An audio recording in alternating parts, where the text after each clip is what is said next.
Brent Ford from the Central Ohio Sports Network is with us right now. That's a pretty good call, my friend. That was pretty impressive. Hey, it's no Marty Bannister call, but it's pretty It's a close. lot Thanks, better than Marty. that, I'll tell you that. I'll guarantee you that. Hey, I appreciate you spending some time with us tonight, and what a thrilling finish to that game. I mentioned it before we brought you on and before we rolled the clip, how intense those games are. Central North, Central South, North South, and Westerville. Those inter-district rivalries, there's just something different about them. And to win that game like that, boy, that had to be a lot of fun to be a part of last week. It was a lot of fun, and they call that game the throwdown across Maxtown. That's one of the major roads that separates the two schools, and they played for a trophy for a Westerville administrator who was a principal at Westerville North and part of the booster club at Westerville Central when that opened. So playing for that trophy is meaningful for the players, and having an ending like that just is an amazing accomplishment, especially under new coaching staff looking to set their identity. And I think that gives them a little spark. I haven't had the chance to talk to Coach Miley yet. That'll be tomorrow, but I'm looking forward to hear what he had to say about the week's practice after that. When you saw the play unfold, and I know from a play-by-play aspect, you have to keep some sort of, well, composure, I guess. It's great to be excited, and you were excited, I'll tell you that. But you have to remember that you're trying to describe the action. And I thought you did a very good job of mixing the excitement with, I mean, you described the play. You called exactly what happened. I love the scoop call, too. That was tremendous as well, too. But you were able to do that. And in those situations, there are some guys that will just scream for 30 seconds. You were right on it, though. I was very impressed by that. Not that it matters that I'm impressed, but it was an impressive call. I appreciate that. And I'll be honest with you, in the moment, because I was in that mindset of 5 seconds, we're behind our own 30-yard line. This might be over. And in my mindset, when that finally happened, for the life of me, I couldn't remember the hook and lateral name of the play. And so it had to be a scoop for me. I was just so excited in the moment. And I've had a lot of great moments for Westerville Central, whether it's football or basketball heading to the Final Four. You know, they just watch the end of that video. You see how the players just run down the field and you see the fans going crazy. That's what it's all about. It really is, and that's the exciting part about that. And when I mentioned how these district rivalries are, I have a really good friend of mine whose kids went to Westerville North, and it's been a few years since they played, but they both played at North, and their dislike, I guess, for Central and for South, I mean, it's palpable. I mean, it really is, and I'm sure it's the other way around for the kids at Central, for the kids at South. Even though there is that intense rivalry, it's still one district. But those games, there's something different about those games, aren't there? Oh, there really is. And it's called the Battle of the Ville for a reason. And you think back to history, Westerville South was the first high school to get a distinction of direction. And so Westerville South comes in, then Westerville North, and then it was always the North-South game. I mean, I'm sure you remember when that game was played at historic Crew Stadium several times because the crowds were so large.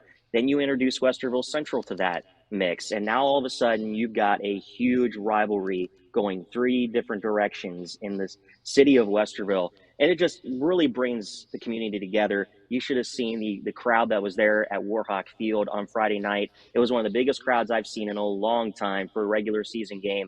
Whether that's because of how big the rivalry is, maybe we're coming past that post-pandemic atmosphere, doesn't matter.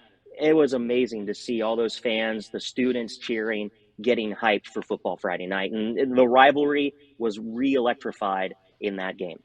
You mentioned a new coaching staff, and to win a game like that in that fashion, and I'm sure you've heard this term used over the years, you can set the tone for a season with what happens in week number one. For a new coaching staff to win that type of game on that type of play, that's a great way to kick things off. And I think it really gives everybody a good boost going into week number two at Westerville Central. You know, it really does. And Coach Miley talked about it in our pregame on Friday night, how the shortened preseason and how quickly things had to move when they took over. He said, it feels like we've been moving nonstop and things have been happening so quick.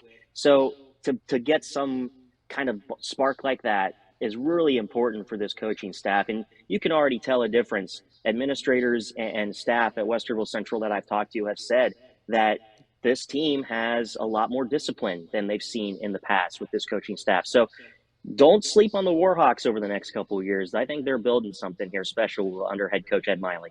What's up next for them? They've got Westerville South, another in-town rival game. We're headed it gets to, no easier, does it?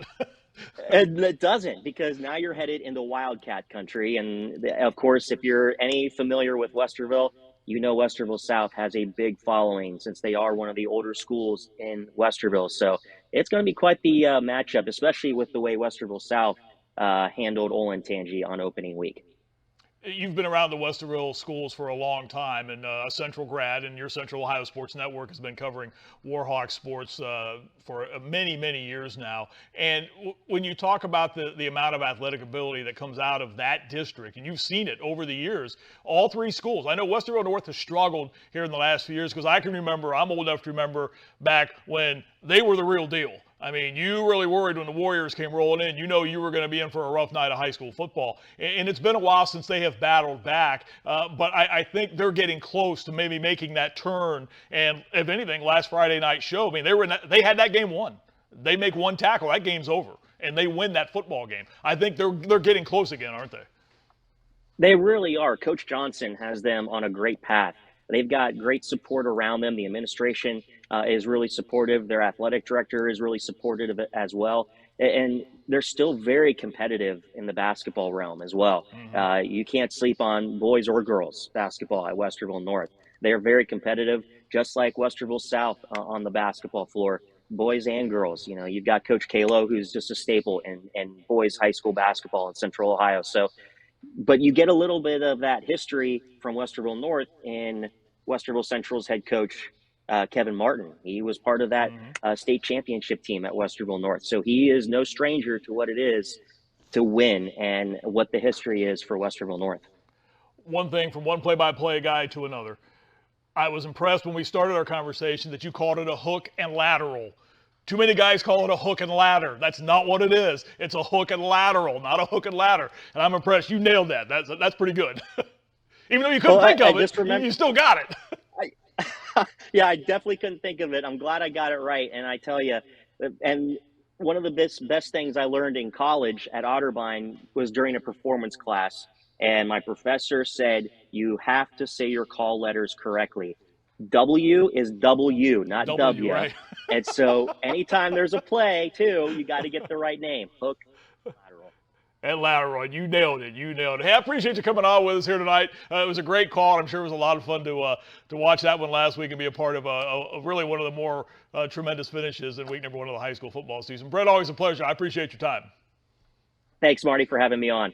All right, Brent Ford from the Central Ohio Sports Network. You can catch him each and every Friday night at COSN is where you can find him, and COSN.com for his call of Westerville Central Athletics. And Brent does a tremendous job calling those games.